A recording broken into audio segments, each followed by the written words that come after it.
Today we're going to go over the installation video of the Idlestopper V2 module for the Acura RDX, and this will be for 19 through 22 model years. I'll show you how to put this module in and connect it so we can disable your auto idle stop. You start by removing these side trim pieces on the console. On the passenger side, I'm going to open the glove box here, and then you can just grab on the end or use a pry tool like this, and you can put it in between the panel and the console and pop it out on both sides. This passenger side one will push off in this direction towards the passenger door. So you just want to grab it and kind of push it in that direction while you try and loosen the clips up so it slides off that way. We'll just lay that over here on the side. And then the driver's side is the same. It pushes off this way at the top end. This one comes off a lot easier. You can leave this plugged in, or you can unplug it. It depends on if it's in your way. We're going to be getting down on the driver's side here, so this might be in your way. It's just one connector on the back for your start switch, and you have to push a little tab in to release the connector. So we'll just set that on the side also. All right, next thing we're going to do is kind of pop this dash panel out slightly. We're going to just grab on the bottom side and unclip it from the side here. And we're just doing this so we can get some access to get our hand back in this gap here. So what we're trying to do next is remove this AC control face.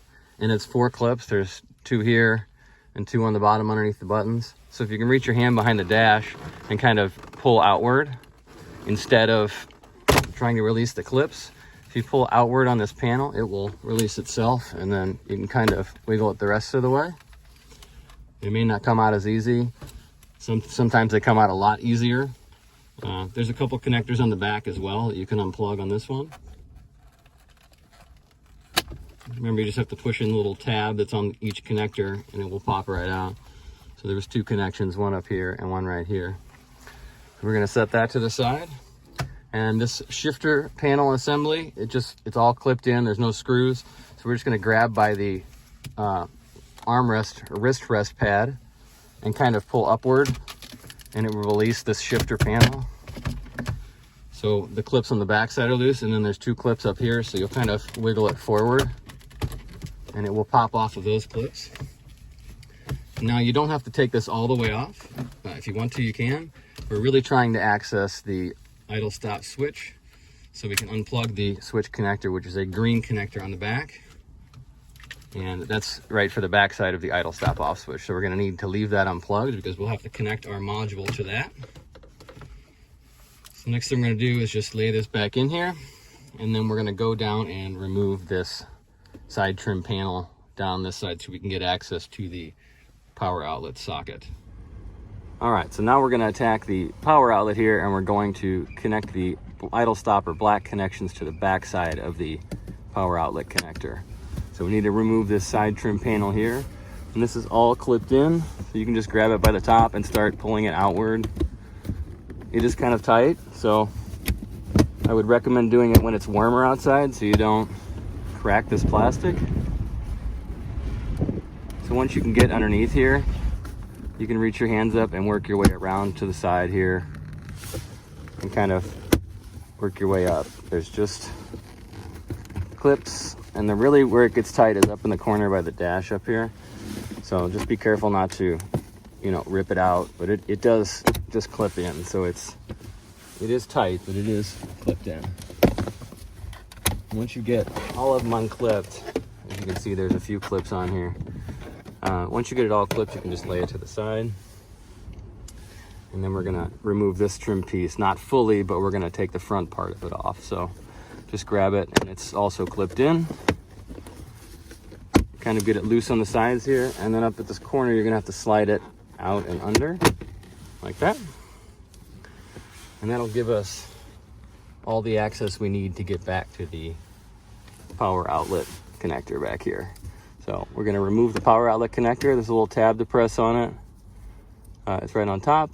You just depress the tab and kind of wiggle slowly back and forth while you pull backward. Okay, so now that we're back up top and we've got our panel loose down there, we can take our Idlestopper module out of the package.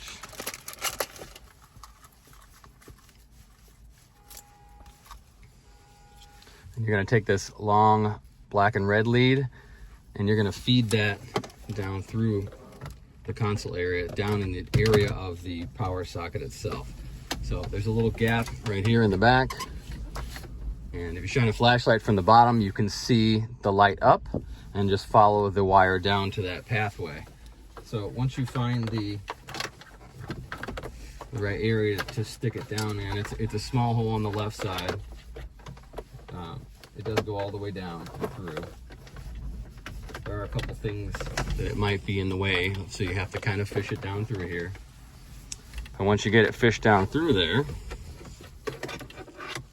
then we can connect our Idlestopper module up here to the connector we unplugged before. So the green connector we unplugged from the idle stop switch, we're just going to go ahead and plug that into the Idlestopper, and then we're going to plug the other side of the Idlestopper into the switch itself. So it will be basically inline. You'll plug one side of the Idlestopper into the switch itself, and the other side will go to the factory wiring. So what you want to do from here is take your module and you can zip tie mount it to one of the wiring harnesses in here, or you can lay it back behind the shifter. There's a lot of room back there. Pretty much it's up to you, depending on. There's a couple zip ties in the package, so you can zip tie it up to a harness here and stuff it behind. There's also some foam in the package where you can wrap the module case and stick it back here and keep it from rattling around. So I'm going to start reassembling everything. First thing, we're just going to kind of lay the shifter panel back in. And you shouldn't have to force it. It should kind of fall into place. And then once you get it to the point where it's ready to clip in, just lightly press down on it and the whole assembly should pop back into place. So now that we have that popped into place, we can put our AC control panel back on. So there was 2 plugs for that. So we're going to connect those 2 back in, 1 and 2, and then the fork clips, it just kind of rests in place. And again, you don't really have to force it. It should pop back into place. If you have to push way too hard on it, then it's probably not seated fully, and you should probably just take it back off and try and realign it and reposition it. The dash corner right here is going to be stuck up all the way up to the screen, and we're just going to kind of lightly push that back into place as well. And just follow the line all the way up the dash. That way you can get, up here and stuff, and make sure that's all reseated back down. So now that that's fully back in, we can take our start switch trim and we can plug that back in. And then on this one, you want to put this up first and then work on the sides. Once you get it to you can feel it kind of seat in place again, just like the rest of them. And it will just pop right back in. And then the passenger side, you want to start up by the glove box up here and get the top part in, and then you can position the side and snap it back together. So that's it as far as reinstallation of the top half. So after you get your wire successfully run down to the back side of here from your Idlestopper module up above, you're going to take the one side of the connection that looks like your factory wiring. You're going to plug that back into the power outlet itself, and then you have your factory wiring down here, and you're going to connect this end into the factory wiring like this. And there should be a small gap when they are connected, so just make sure they're tight together. And then there's a small piece of foam in here, and what you're going to do with the small strip of foam or electrical tape is just wrap this connection so it's not exposed, and that's all you're going to have to do with that. And you can stick the wiring back in here just like that. You can zip tie it up to the harness as well. All right, so what we're going to do now that we've got our power connection made, we're going to put this panel back together. We're going to start by tucking this upper corner in first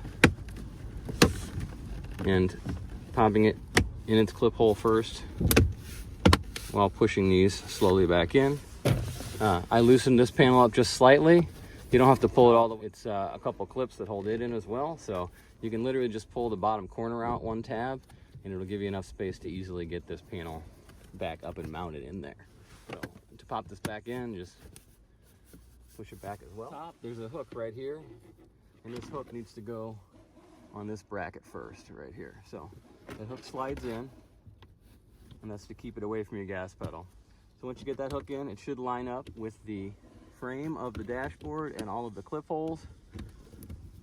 And once it does, you'll just snap it back into place and just work your way back and forth until it clips fully in.